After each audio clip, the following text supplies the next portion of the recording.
Dr. mwizi wa kura ni mwizi wa haki ya Mtanzania. Naomba nimlete kwenu mwenyekiti wa vijana kwa dakika 2, Mheshimiwa Deo Mainyila. Karibu uzungumze na Watanzania.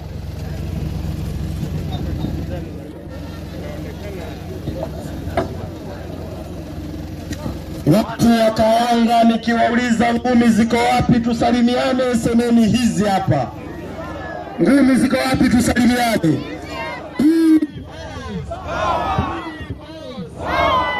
Mheshimiwa Makamu Mwenyekiti na meza kuu, itifaki imezingatiwa.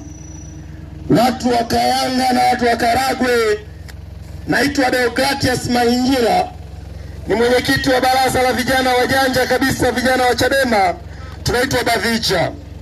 Mimi kitaaluma ni wakili wa mahakama kuu na mahakama zilizo chini yake. Nimesema hili la uwakili makusudi kwa sababu nao ujumbe kwa mzee wangu hapa, nafikiri ni afande OCD, sio ni afande nani. Kabla sijatoa huo ujumbe, Mheshimiwa Makamu Mwenyekiti, jambo la kwanza, wako watu waliwahi kuwa viongozi wakubwa sana kwenye chama chetu, wamesema wanaondoka Chadema kwa sababu hawaungi mkono msimamo wa no reforms no election. Mheshimiwa Makamu Mwenyekiti, nikuombe watu hao usipoteze nao muda sana kwa sasa, na chama chetu kisipoteze muda sana kuwajibu, kwa sababu watu hao wametumwa. Yuko mkubwa anayewatuma wafanye wanayofanya. Sasa tunapoteza muda kuhangaika nao. Ngoja tusubiri anayewatuma, na yeye akitokeza hadharani, Mheshimiwa Makamu Mwenyekiti, ndio ufungue turbo sasa ya kuwajibu. Kwa hatua ya sasa tuzungumze no reforms no election. Huyo anayewatuma nina wasiwasi, huyo wa kwanza hayuko CCM, yuko Chadema. Lakini wa pili anayewatuma ni CCM na Rais Samia na serikali yao. Kwa hiyo muda ukifika tutawajibu vizuri kama Chadema. Hilo lilikuwa la kwanza. Jambo la pili, afande OCD, nyie polisi, sio kazi yenu kuwachagulia Chadema wapi wakafanye mkutano. Hiyo sio jukumu lenu. Nyie jukumu lenu ni kutulinda. Nyie jukumu lenu ni kuhakikisha usalama wa sehemu za sisi kufanya mikutano. Huu utaratibu wa kila tunakokwenda tunaambia polisi wamesema msifanye mkutano hapo, kafanyeni sehemu fulani. Hiyo sio kazi yenu polisi. Sehemu ambayo CCM wanafanyia mkutano, turuhusuni na Chadema tukafanyia mkutano hapo hapo. Na nyie watu wa Kayanga, watu wa Karagwe, siku nyingine mkichagua sehemu ya kufanyia mkutano, polisi wa Kigoma, hakikisheni wawatoe kwenye hilo eneo mlilochagua wenyewe, sio mnakubali kizembe. Jambo lingine, juzi tulikuwa magereza kuona mwenyekiti wa chama chetu amesema yoyote anayemuonea huruma, yoyote anayejifanya anampenda sana, aache kulialia kusema Lissu yuko gerezani, apambane kuhakikisha anaihubiri no reforms no election. Kwa sababu yeye yuko jela, kwa sababu Samia na serikali yake wameona wakimpeleka jela, operation na mapambano ya no reforms no election yatasimama. Amesema vijana wa Chadema kokote mliko Tanzania, iungeni na muipiganie no reforms no election, kwa sababu ndio iliyojaa ukombozi wa taifa hili, na muache kumlilia yeye, lililieni taifa lake. Yeye anaweza kujitetea, na mkishindwa wa Tanzania kumtetea, litamtetea bunge la Ulaya. Na nyie ma CCM mmekuwa mnasema mama halali, Rais Samia halali, kila siku anatafuta pesa huko Ulaya, hawataka wa Tanzania maendeleo.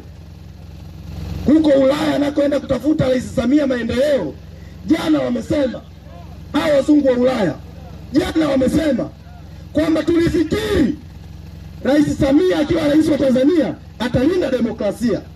Tulifikiri Rais Samia akiwa rais wa Tanzania pesa zetu tunazotoa za misaada Tanzania za mikopo zitafanya kazi ya kuwahudumia Watanzania.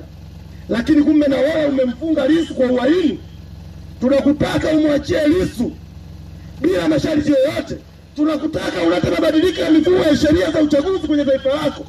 Haya mambo yamesemwa na bunge la Ulaya. Sasa CCM walivyopoteza akili, wanasema hao watu wa bunge la Ulaya kwanza wanatuhubiria ushoga. Sisi ushoga haututaki. Kwa nini wanatuingilia kwenye mambo yetu? Mnapoenda kukopa huwa mjui kwamba wanaunga mkono ushoga? Nini akili hivi, ni akili au matope?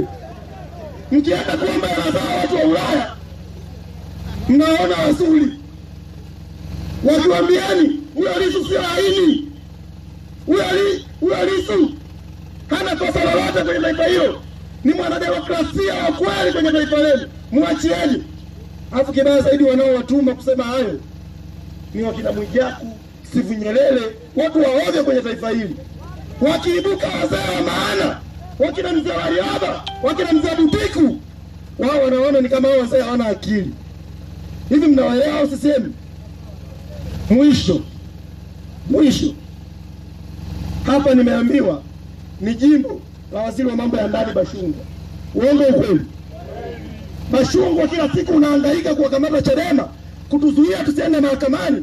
Huku jimboni kwako wako wananchi wanapigwa risasi na askari wa Rwanda wanakufa, alafu wewe unahangaika na Chadema.